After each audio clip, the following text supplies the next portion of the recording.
Hello everyone, and today we'll be talking about theories of human development. Let's start off. So, firstly, what is human development? Human development is basically the growth of a human person that may include all the changes which are physical, emotional, social, psychological, and all other factors associated with growth.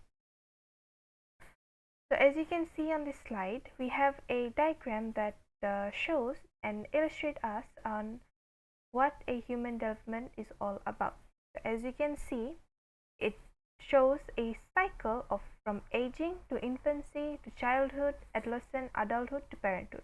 It simply means that human development is from birth till adulthood and till death.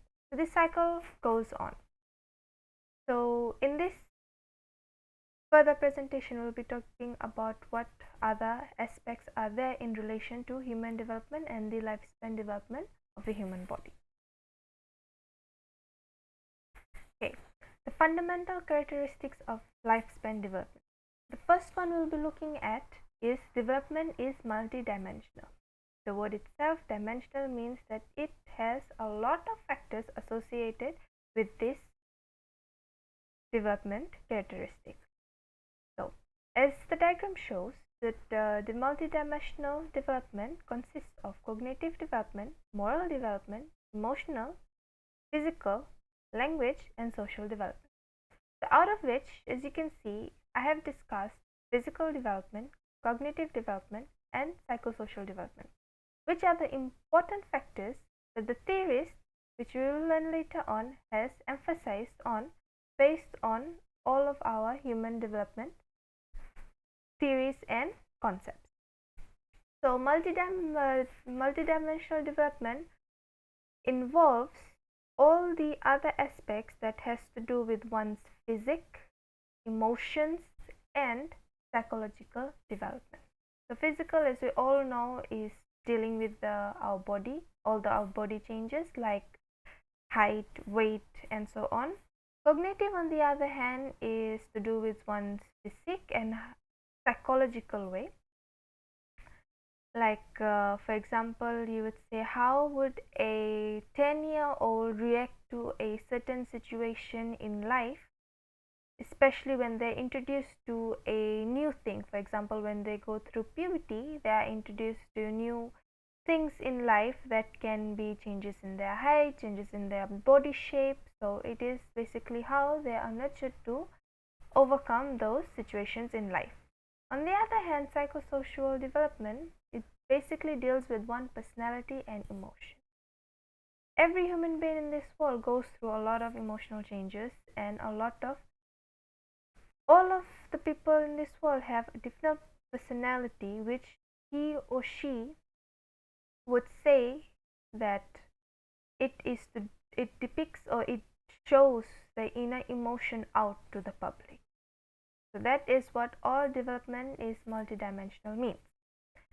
Next we would look on to is development is multidirectional. The word directional itself means that it's directed to a lot of paths. So as you can see in the diagram, it clearly shows that the human mind is directed into a lot of ways. That is basically what development of multidirectional is all about. So it says that a human being goes through numerous changes which can be directed to multiple directions. This is basically now termed under a concept which is known as gradual change. So development is multidirectional. It means that there will be something which a person will gain, but at the same time there will be a loss associated to it. And a most significant example that one could relate is aging. Aging, we will age yearly, and everyone will come to that one age where one will lose some talents or some skills that they had and the strength level which they had in childhood to young adulthood. And as we go to our last stages of our lives, that is the later adulthood life till death, we will notice that we do not have the same strength as we used to have when we were young adults or in our adolescent stage. So that is basically what is all about in when it comes to gain and loss for an individual under multidirectional development. Next up, we will be discussing on development being plastic. Plastic is basically a changeable quality in a person. So that's why, as you can see in the diagram below, it has discussed two types of brain plasticity. So one is neuroplasticity, that is the brain. Is basically the brain's ability to change and adapt to new situations and circumstances in life. And the next one is the type 1, we can all say structural plasticity, that is the experience or memories that will change one's physical structure. And one of the most good example what could relate is puberty. And the next type of brain plasticity is functional, which is where the brain functions from move to one damaged area to one undamaged area. This basically all deals with our mind being shaped or molded into a situation which is in our near present. Next, we will be talking about contextual development. This basically deals with the human mind and its surrounding. As you can see below, there is a diagram based on Bronfenber's ecological theory. As you can see there, the developing child is associated with a number of factors in its surrounding, and those factors include home, school, neighborhood, their friends, and their local religions, that could be a church or a place of worship of their own culture. This shows that a child is strongly influenced with whatever is happening around them in their neighborhood, and they will act upon or will take shape into that behavior as they go along in their days to come. So it's basically a link associated with the environment and a child's brain. Now moving on, we'll be talking about theories of human development. There are numerous theories that were categorized under human development, out of which we will be discussing a few. The first one we will be discussing is Lev Vygotsky, who lived from 1896 to 1934. Lev Vygotsky was a Russian psychologist who has founded the social-cultural theory that was in relation to cognitive development theory in terms of socio-cultural context. As you can see that Vygotsky has emphasized on a term known to be zone of proximal development. As you can see in the diagram below, there are some examples of I can do this even with help, I can't do this with some help, I can do this by myself. So all these three stages are known by zone of proximal development. In this, one is emphasized and are known of their own capability on solving or achieving a task in life. Moving on, we will be discussing about the theory of Jean Piaget, who lived from 1896 to 1918. Jean Piaget was a Swiss psychologist who has invented the theory of cognitive development.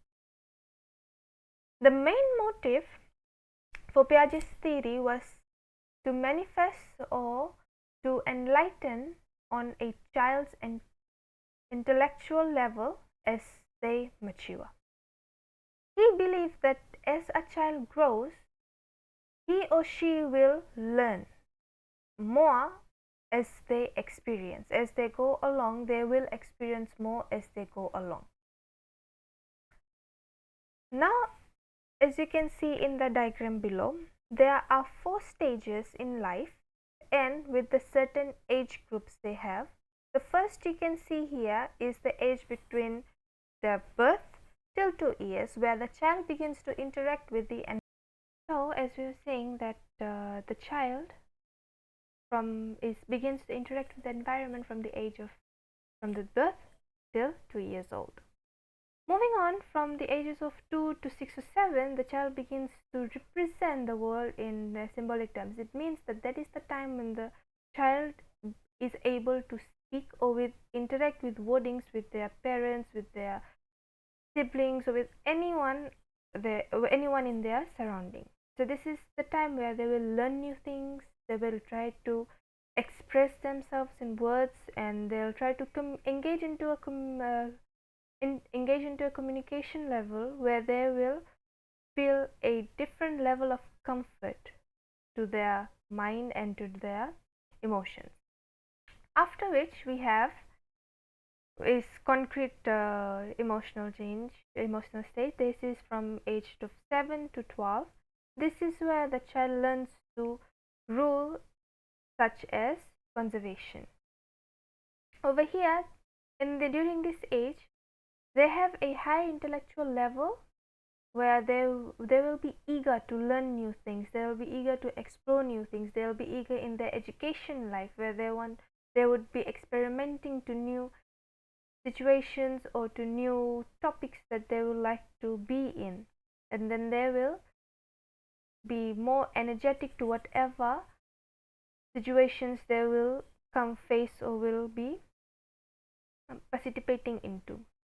A final stage over here you can see is formal operational stage. This is between years of 12 years till adulthood, because this is stage where a person undergoes a lot of changes in life, because this is when the puberty starts for both male and female. The adolescent too concrete to think about the future. As soon as a child enters adolescent age and goes through primary to secondary school, once they are at the end of secondary school or high school life, they begin to think of what their future will hold for them. They will be eager to get jobs, they will be eager to get a tertiary qualification achieved so that they could have a better house, better lifestyle, better family. So all those things, all the changes, all the psychological changes with major physical and psychological drawbacks all happen during this stage. The three main concepts which were highlighted by Piaget's theory were direct learning, social transmission, and physical maturation.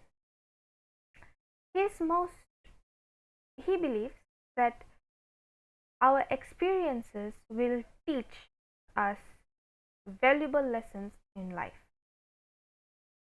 That is what we have for Jean Piaget. Now we'll be discussing on the theory which was founded by Erik Erikson, who lived from 1902 to 1994. He modified Freud's theory, and Sigmund Freud's theory was psychosexual theory, which he modified and named it to be psychosocial theory. His theory basically resembles into 8 stages, and as you can see in the diagram, all the 8 stages are shown. So the first stage we will be talking about is infancy. That what happens in pregnancy, when a mother is pregnant with the baby until birth. In that we have trust versus mistrust. In this we just have a small baby between the age of birth till 2 years of age.